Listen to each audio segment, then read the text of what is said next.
The poor old woman was kicked out of the wedding. What happened after that? Hello, everyone. Enjoy these relaxing moments while you watch. Subscribe my channel. Zulfi Wright. Mrs. Rosa once had a proud past.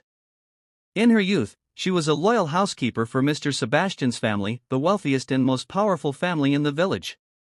They owned vast lands, a winery, and often hosted lavish parties. During her time working in the magnificent mansion, Mrs. Rosa cared for Honor, Mr. Sebastian's youngest daughter. Anna was a lovely little girl with big, round eyes and shiny golden hair. Whenever she ran around the garden, Anna always grabbed Mrs. Rosa's hand, begging her to tell stories or bake cakes.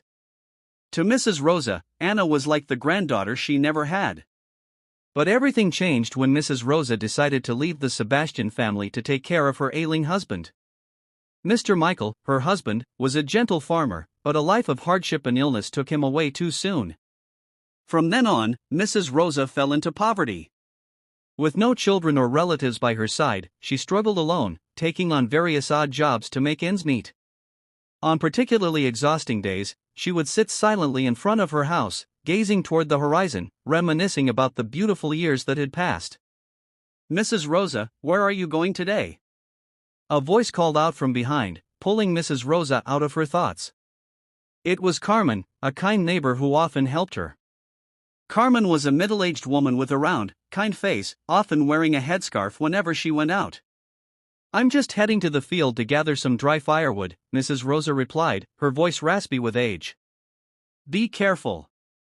The path is slippery from yesterday's rain," Carmen reminded her. Then she glanced at Mrs. Rosa's basket. "If you need anything, just let me know. I'll bring it over." Mrs. Rosa gave a gentle smile but said nothing. She didn't want to be a burden to anyone, not even Carmen, despite her willingness to help. Mrs. Rosa understood that in this village, everyone had their own struggles, and her poverty wasn't something others should have to worry about. Each night, when the scarce streetlights in the village had gone dark, Mrs. Rosa sat at her small wooden table, holding a needle in her hands. Embroidering handkerchiefs was one of the few joys left in her life. Her elderly hands, thin and calloused, still moved skillfully with each stitch. Every handkerchief she embroidered carried a story, a piece of her memories. Some featured roses, reminding her of the garden she used to tend at the Sebastian mansion. Others had doves, symbolizing the freedom she had always longed for. However, whenever she thought of Anna, her heart grew heavy. Many years had passed since she left the Sebastian family, and she hadn't seen Anna since. She didn't know if Anna even remembered her, but in her heart, the image of the little girl remained ever present. She always hoped that one day she could see Anna again. See her in a beautiful wedding dress, smiling with happiness. One early autumn morning, as a cool breeze swept through the village streets, Mrs. Rosa heard the news that the Sebastian family was preparing a wedding for Anna. The news spread quickly throughout the village, and everyone was abuzz about the grand event. The Sebastian family was known for their extravagant parties, and Anna's wedding was set to be the biggest event in years. "Mrs. Rosa, have you heard the news?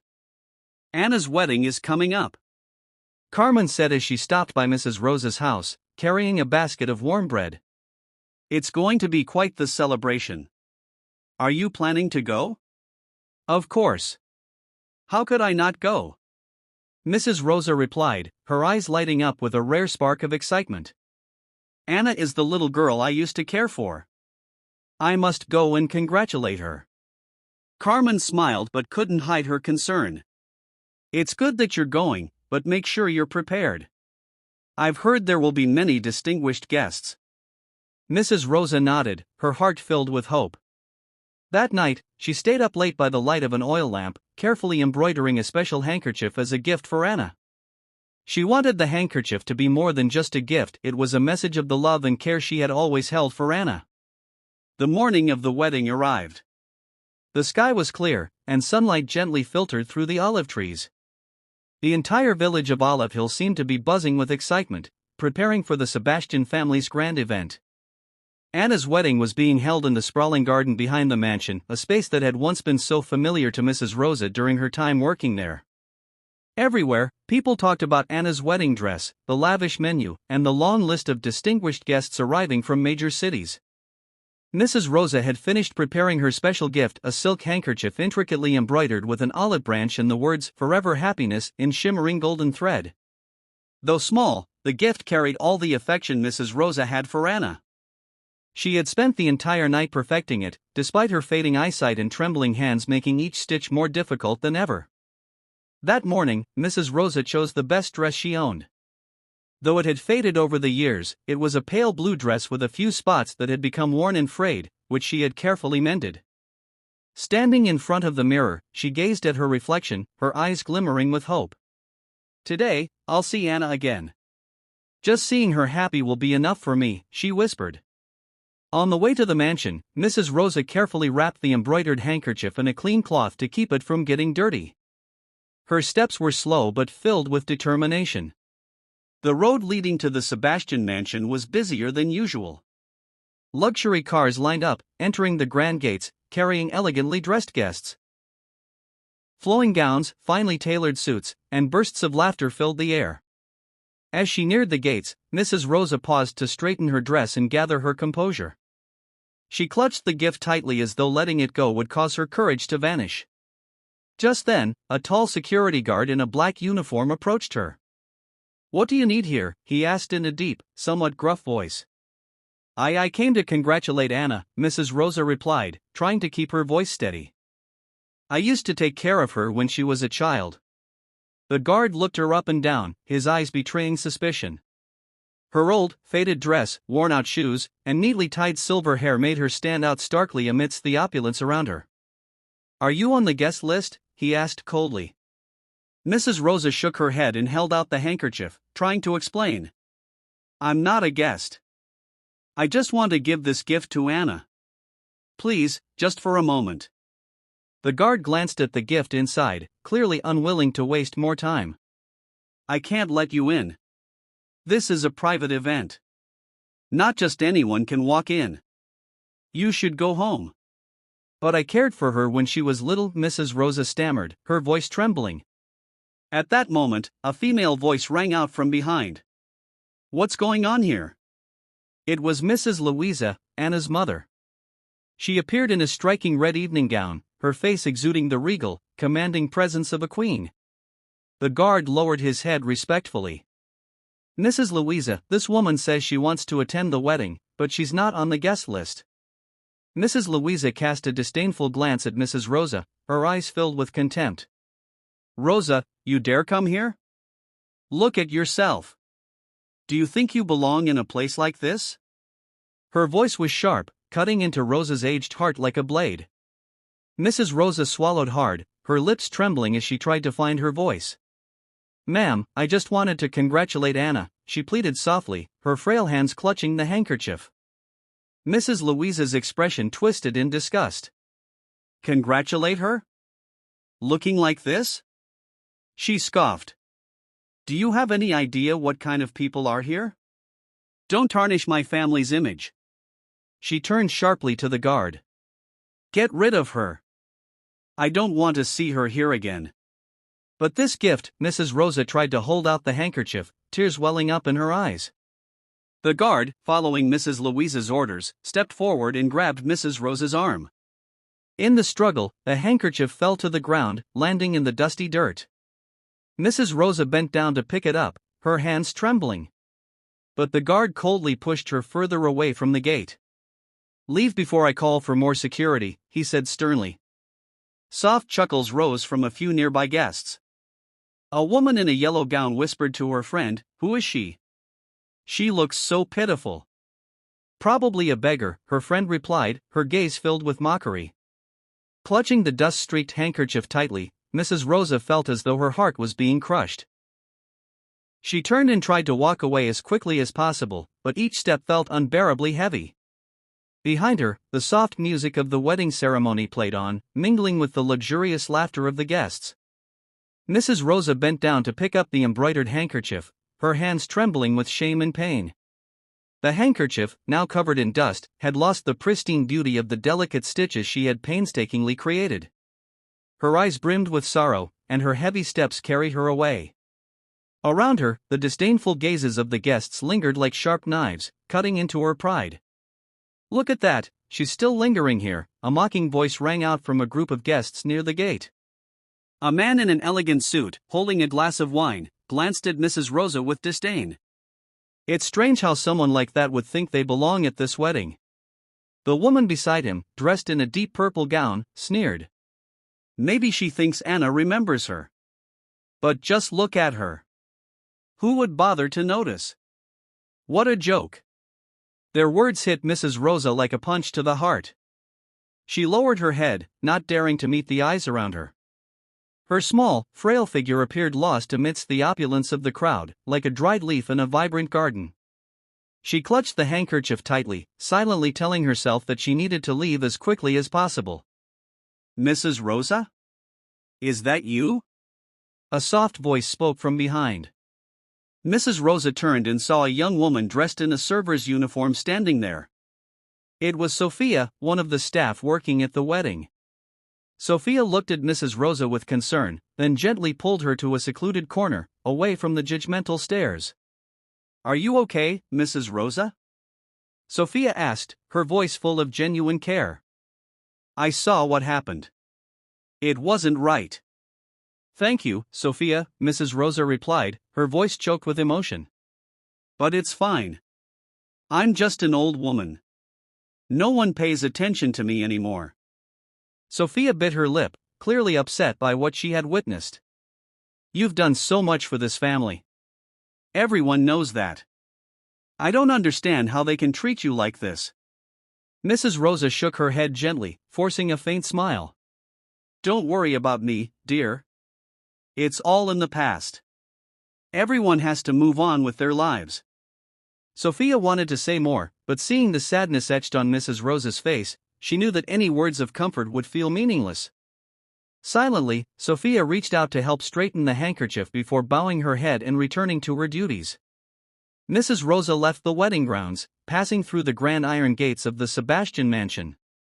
The music and laughter from the celebration still echoed behind her, but now it only deepened her sense of abandonment. As though she had been forgotten by a world where she had once played an important role. Walking along the village road back to her home, memories of the past flooded her mind. She thought of her younger days when she was Anna's primary caregiver. The memories of playing with Anna in the garden, comforting her when she cried, and telling her bedtime stories brought a sharp ache to her heart. "Mrs. Rosa!" A familiar voice called out, breaking her train of thought. It was Anthony, an old farmer who lived near her home. Anthony, with his tall frame and suntanned skin, was leading a donkey laden with hay. "Anthony," Mrs. Rosa replied, trying to mask the sadness in her voice. "Where have you been? You look exhausted," Anthony asked, his face filled with concern. "It's nothing. I just came back from Anna's wedding," she said, struggling to keep her voice steady. Anthony frowned. "I heard it was a grand affair. Did they treat you well?" Mrs. Rosa hesitated, then nodded slightly. She didn't want to talk about what had just happened. She knew Anthony would be angry on her behalf, but it wouldn't change anything. She just wanted to forget and go home. "That's good then," Anthony said, though his expression remained skeptical. "If you need anything, you know where to find me. Don't hesitate." "Thank you, Anthony," Mrs. Rosa said, managing a faint smile before continuing on her way. When she finally arrived at her small, worn-out house, Mrs. Rosa felt as though all the strength had been drained from her body. She placed the embroidered handkerchief on the table and stared at it for a long time. To her, the handkerchief wasn't just a gift. It was a symbol of the love and cherished memories she had shared with Anna. But now, it only reminded her of the humiliation and pain she had just endured. Mrs. Rosa sank into her old wooden chair, tears welling in her eyes. "Was I wrong?" she whispered, her voice weak in the empty room. "Should I not have gone? Do I really have no place in their lives anymore?" These thoughts swirled in her mind like dark clouds obscuring the sky of her soul. Mrs. Rosa felt as though she was being swallowed by loneliness and despair. Though her little house had been her home for years, today, it felt cold and unfamiliar. as though it no longer belonged to her. Outside the window, twilight was fading, giving way to the darkness of night. But for Mrs. Rosa, the shadows didn't just envelop the world outside. They seeped deep into her soul, making her feel as though she were sinking further into the abyss of loneliness. The village of Olive Hill was still buzzing with the excitement of Anna's wedding. At the Sebastian mansion, the guests were merrily toasting, laughing, and reveling in the luxury of the event. The grand chandeliers in the garden lit up the area, highlighting the grandeur and power of the family hosting the event. Near the main banquet table, Mrs. Louisa stood alongside Mr. Sebastian, welcoming guests while chatting with her circle of friends.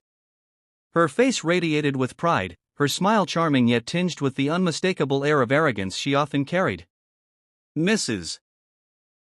Louisa, the wedding today is truly magnificent, an older guest in a black suit remarked.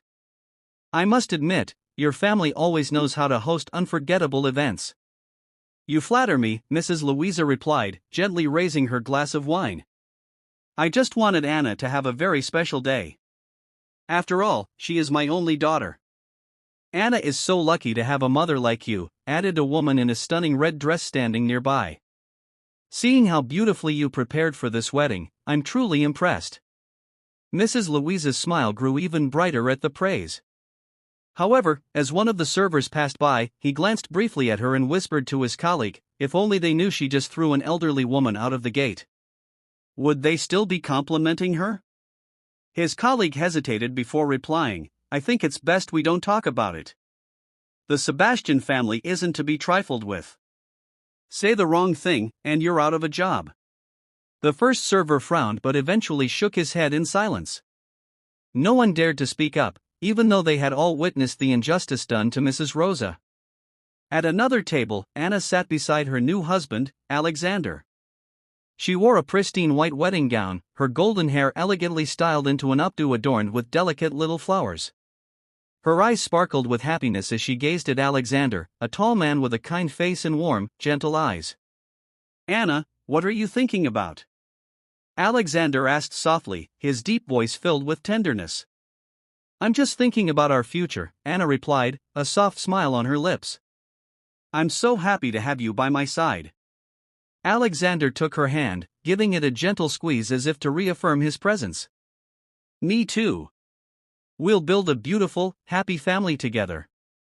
Their conversation was interrupted as one of Anna's friends approached with a glass of wine to offer her congratulations. Alexander politely stood, giving Anna space to chat with her friends, though his eyes still held a hint of curiosity.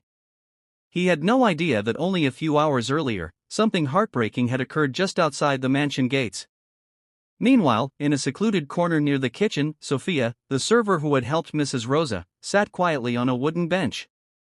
Her expression was somber as she fidgeted with her scarf, unable to shake the image of Mrs. Rosa being pushed away, her aged eyes filled with despair.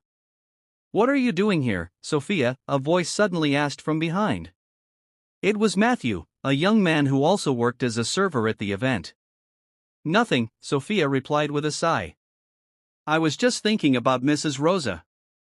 Matthew frowned as he sat down beside her. You mean the elderly woman they threw out? I saw it too. That was so unfair. Sophia nodded. I can't understand how they could treat her like that. Mrs. Rosa used to work for this family, taking care of Anna when she was just a child. And yet... Matthew stayed silent, lost in thought. It was as though both of them understood that no matter how upset they were, they had no power to change what had happened.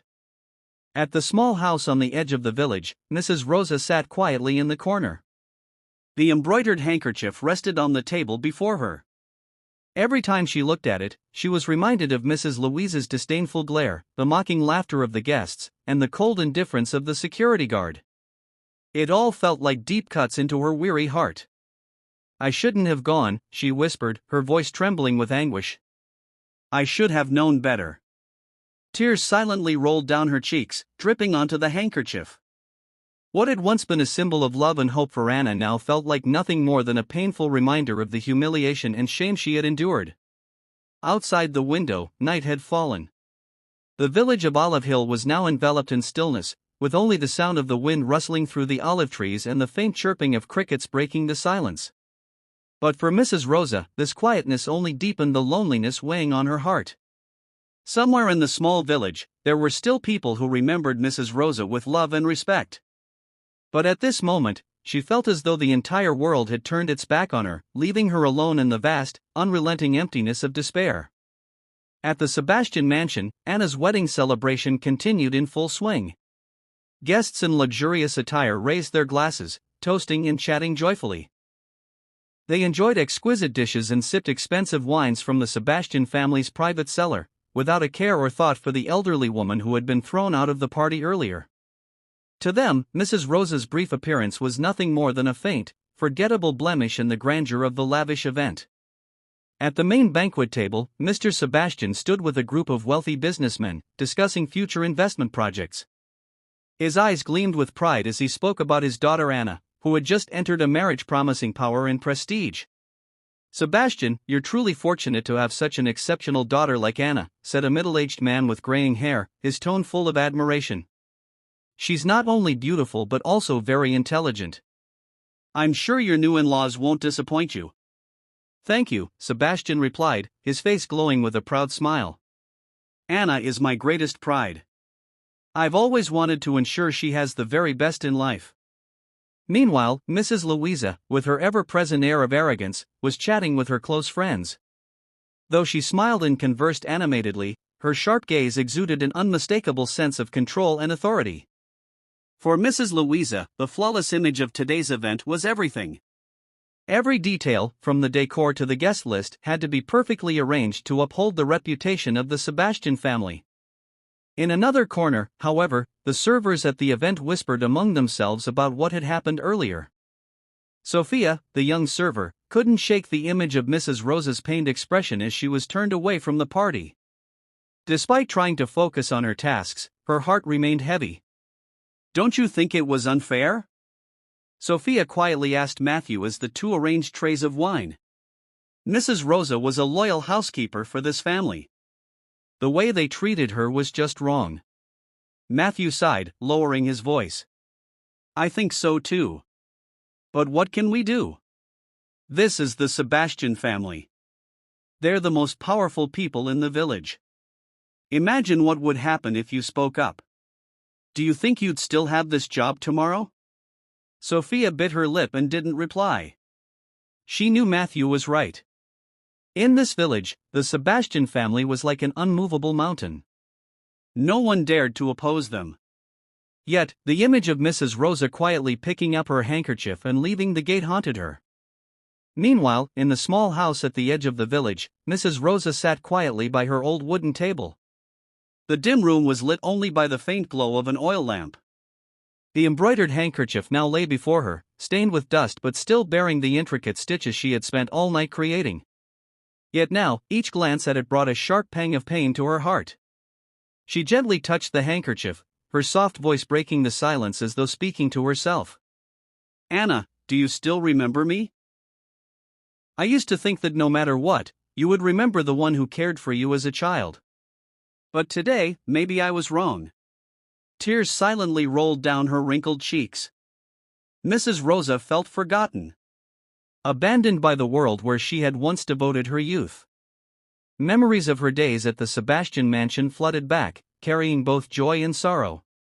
That night, the cold wind blew through Olive Hill, whispering through the olive trees and rustling the rooftops. At the Sebastian mansion, the wedding reception stretched late into the night. The last guests finally began to leave, stepping into their luxury carriages and automobiles, their laughter fading into the distance. Inside the mansion, Mr. Sebastian and Mrs. Louisa sat in the lavish living room, their expressions glowing with satisfaction. "Today was wonderful," Mrs. Louisa said, sipping a glass of red wine. "Everything was perfect. Anna has truly made me proud."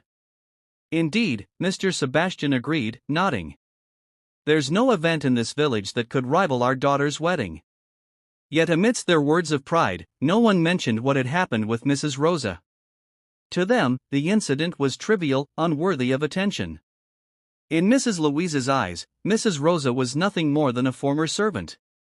Someone who no longer had a place in the Sebastian family. Meanwhile, upstairs in her bedroom, Anna stood by the window, staring out into the night sky. The stars twinkled above the village, their light soft and steady. Although the ceremony had been beautiful, and she had received countless congratulations, a strange feeling lingered in her heart. A sense of incompleteness. As if something important had been missing. "Anna, aren't you going to sleep?" Alexander entered the room, his warm voice pulling her out of her thoughts. He placed a gentle hand on her shoulder, looking into her face with concern. "I was just thinking," Anna replied, a faint smile on her lips, though the pensive look in her eyes betrayed her feelings. Alexander didn't press further. Instead, he wrapped his arms around her, letting her rest her head against his chest. "Today was our day," he said softly. "I hope you're truly happy." "I am happy," Anna whispered. But deep down, the unease in her heart remained. At the same time, in the small house at the edge of the village, Mrs. Rosa sat motionless. The oil lamp flickered beside her, casting faint shadows against the walls. Her wrinkled hands rested on her lap, her gaze fixed on the embroidered handkerchief in front of her. She ran her fingers over the delicate stitches, remembering the love and care she had poured into them. Yet now, the handkerchief was stained with dust. Just like her memories of the Sebastian family, it had been tossed aside, unwanted. A tear slipped down her cheek. She had never felt so alone. So forgotten. The pain of the evening still echoed in her heart. The disdainful stares. The cruel whispers.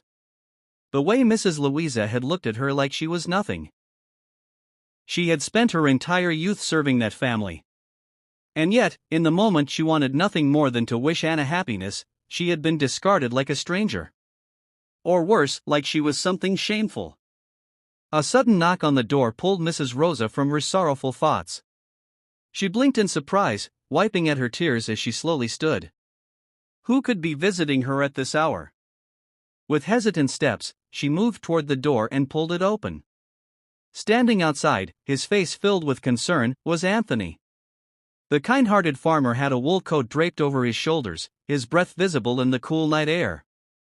"Anthony?" Mrs. Rosa's voice wavered. "I saw you on the road earlier," he said, his deep voice laced with worry. "You looked troubled.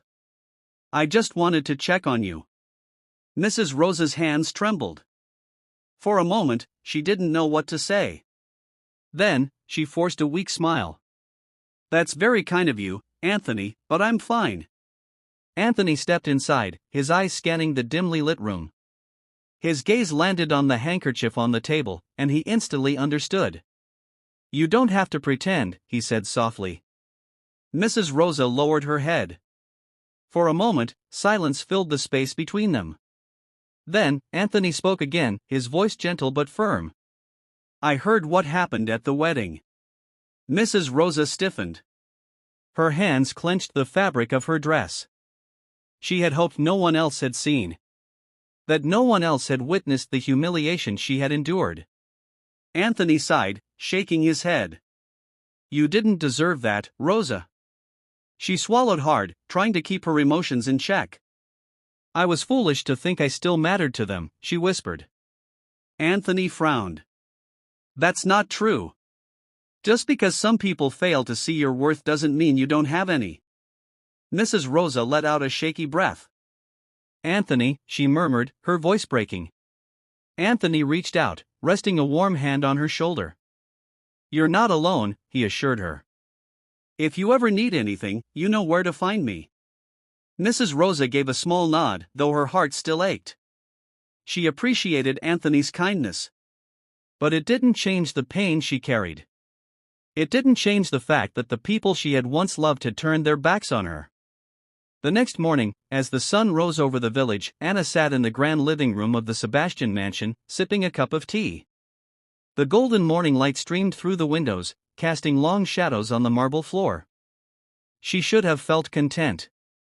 She should have felt happy. And yet, a nagging feeling tugged at her heart. Something wasn't right. Something had been missing. Anna's thoughts were interrupted as Helena, one of the longtime housemaids, entered the room. "Good morning, Miss Anna," Helena said with a polite nod. Anna smiled warmly. "Good morning, Helena." Helena hesitated for a moment before speaking again. "There's something I think you should know," she said carefully. Anna set her teacup down, suddenly sensing the serious tone in Helena's voice. "What is it?" Helena shifted uncomfortably. "I don't want to trouble you, but," she took a deep breath. "On the day of your wedding, an elderly woman came to the gate to congratulate you." Anna blinked. "An elderly woman?" Helena continued, her expression filled with guilt. "She was turned away." Anna's heart began to pound. "Who was she?" Helena hesitated for only a second before saying the name. "Mrs. Rosa." Anna's breath hitched. "Mrs. Rosa?" The name sent a rush of memories flooding into her mind. The woman who had cared for her as a child. The woman who had held her when she was scared. The woman who had loved her like a grandmother. She hadn't seen Mrs. Rosa in years. And now, she had come to her wedding only to be turned away? Anna's hands clenched in her lap. "Why?" she asked, her voice barely above a whisper. Helena lowered her gaze. "It was your mother's orders." A chill ran down Anna's spine. She suddenly felt sick. Her mother had done this? She had humiliated Mrs. Rosa? Anna stood abruptly, her chair scraping against the floor. "I have to see her," she said, her voice urgent. Helena's eyes widened. "You want to go to Mrs. Rosa?" "Yes," Anna said firmly. "Right now." She turned and rushed out of the room, her heart pounding in her chest. She needed to make this right. She had to. She couldn't believe she had been so blind. All this time, while she had been celebrating, while she had been surrounded by love and laughter, Mrs. Rosa had been outside. Alone. Rejected. Treated like she didn't matter. Anna wouldn't let it end like this. She wouldn't let Mrs. Rosa think she had been forgotten. Without another word, she stepped out of the mansion and headed toward the small house at the edge of the village. Toward the woman who had once been her family. Toward the woman she had unknowingly abandoned. And whom she needed to find again. Anna walked briskly through the village, her heart hammering in her chest. The realization of what had happened weighed heavily on her. She had been so consumed with the wedding, the grandeur, and the expectations of her parents that she hadn't even noticed Mrs. Rosa's absence. Or rather, she had assumed she was absent by choice. But to know that Mrs. Rosa had come only to be turned away, humiliated, and cast aside, filled Anna with shame. Tears burned in her eyes as she quickened her steps, determined to reach Mrs. Rosa's house as soon as possible. Alexander had followed her out of the mansion, concern etched on his face. "Anna, slow down," he urged gently. But she didn't stop. "I can't," she said, her voice trembling. "I need to see her. I need to make this right." Alexander said nothing more, simply keeping pace beside her. He could see how much this mattered to her. And he respected that. The road leading to Mrs. Rosa's home was quiet, lined with olive trees that swayed gently in the morning breeze. As Anna approached the small, worn-down house at the edge of the village, her chest tightened. It looked just as she remembered it from childhood, except smaller, friendlier. Much like the woman inside. She reached the door and hesitated only a moment before knocking. For a few seconds, there was no response. Then, slowly, the door creaked open. Mrs. Rosa stood there, her aged face etched with surprise and disbelief. Her silver hair was neatly tied back, and her wrinkled hands trembled slightly as she clutched the edge of the doorframe. "Anna," she whispered, as if she couldn't believe her own eyes. At the sound of her voice, Anna's composure crumbled. Tears spilled down her cheeks as she lunged forward, throwing her arms around the elderly woman. "Grandma Rosa!" Anna sobbed, burying her face in Mrs. Rosa's frail shoulder. "I'm so sorry. I didn't know. I didn't know what they did to you." Mrs. Rosa stiffened for a brief moment, as if unsure of how to respond. Then, her arms wrapped gently around Anna, and her own tears began to fall. My sweet Anna, she whispered, her voice thick with emotion. For a long while, they simply held each other. No words were needed. Alexander stood quietly nearby, watching the reunion with a soft expression. Mrs. Rosa finally pulled back, wiping the tears from Anna's face with a trembling hand. You don't have to apologize, dear, she said gently. It wasn't your fault. But it was, Anna insisted, shaking her head. I should have noticed. I should have asked for you. I let my mother treat you like a stranger, and I can never forgive myself for that. Mrs. Rosa's lips quivered, and she placed a gentle hand over Anna's. All that matters is that you're here now, she said softly. Anna nodded, still crying. Then she glanced down and saw the embroidered handkerchief resting on the table beside them. Her breath caught in her throat.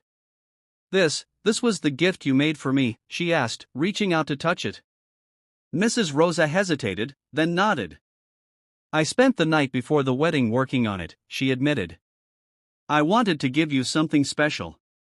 Something from my heart. Anna picked up the handkerchief with trembling hands. The delicate embroidery was slightly stained with dust, but it was still beautiful. Golden thread wove the words "Forever Happiness" into the soft silk, surrounded by an intricate olive branch design. A sob escaped her lips. You made this for me, she whispered. Mrs. Rosa nodded again, tears welling in her eyes. Anna clutched the handkerchief to her chest. Grandma Rosa, I can't let you keep living like this, she said firmly. You deserve so much more. You deserve love, respect, and a place where you belong. Mrs. Rosa gave a sad smile. My dear, I've lived a long life. I don't need much anymore. But I need you, Anna insisted. You were my family when I was little. And I won't let you be alone now. Alexander stepped forward then, his voice warm and kind. Mrs. Rosa, Anna and I have been discussing something, he said. Mrs. Rosa turned to him, her eyes curious. We want to help you start something of your own, he continued. You have an incredible talent for embroidery. What if we helped you sell your work? We could open a small shop, or even work with stores in the city. Mrs. Rosa blinked in shock. A shop? But I wouldn't know how to run a business. You wouldn't have to, Anna assured her. Alexander and I would help. You would just do what you love, embroidering beautiful things, like you always have. Mrs. Rosa hesitated, uncertainty flickering across her face. I don't know. She murmured. Grandma, please, Anna pleaded. Let us do this for you. Let us show the world how special you are. Tears shimmered in Mrs. Rosa's eyes once more. For so long, she had felt invisible. Forgotten. And yet, here was Anna, standing before her, offering her a chance to be seen again. A chance to start over. Slowly, she nodded. All right, she whispered. I'll try. Anna broke into a relieved smile, squeezing Mrs. Rosa's hands. You won't regret it, she promised. And for the first time in a long, long time, hope flickered in Mrs. Rosa's heart. In the weeks that followed, Anna and Alexander worked tirelessly to set up a small business for Mrs. Rosa. They found a charming little space in the village to serve as her shop, a cozy, sunlit room with wooden shelves and a display table for her embroidered handkerchiefs. They named it Rosa's Touch. Word spread quickly through the village. At first, people came out of curiosity. But when they saw the exquisite embroidery, they were captivated. Mrs. Rosa's handkerchiefs weren't just cloth, they were works of art. Each one was embroidered with delicate patterns, meaningful symbols, and heartfelt messages. Soon, people from neighboring towns were coming just to buy them. Even high-end boutiques in the city began placing orders. For the first time in years, Mrs. Rosa felt a renewed sense of purpose. She spent her days at the shop, embroidering with love, chatting with customers, and sharing her craft. And every evening, Anna and Alexander would visit, ensuring she was never alone. One afternoon, as Mrs. Rosa was finishing a particularly intricate handkerchief, the door to the shop swung open. Mrs. Louisa stepped inside. Silence fell over the small shop as Mrs. Rosa and Mrs. Louisa locked eyes. For a moment, neither woman spoke. Then, Mrs. Louisa's gaze flickered over the embroidered handkerchiefs displayed on the shelves. Her expression was unreadable. "Mrs. Rosa," she said finally, her voice stiff. "You've built quite a business here." Mrs. Rosa met her gaze steadily. "Yes," she said simply. A strange emotion passed over Mrs. Louisa's face, something between discomfort and reluctant respect. For the first time, she saw that the woman she had once discarded was now admired by many. That the servant she had cast out had built something beautiful. Mrs. Louisa cleared her throat, straightening her posture. I just came to say that I heard about your success," she said, though her voice wavered slightly. "And?" Mrs. Rosa asked, raising an eyebrow. Mrs. Louisa hesitated. Then, with effort, she finally said the words neither of them had ever expected to hear. "I was wrong." Mrs. Rosa blinked, stunned. Mrs. Louisa let out a breath. "I should not have treated you the way I did," she admitted, though the words seemed difficult for her. "You deserved better." Mrs. Rosa studied her for a long moment. Then, she simply smiled. "I know," she said softly. And just like that, the past began to heal.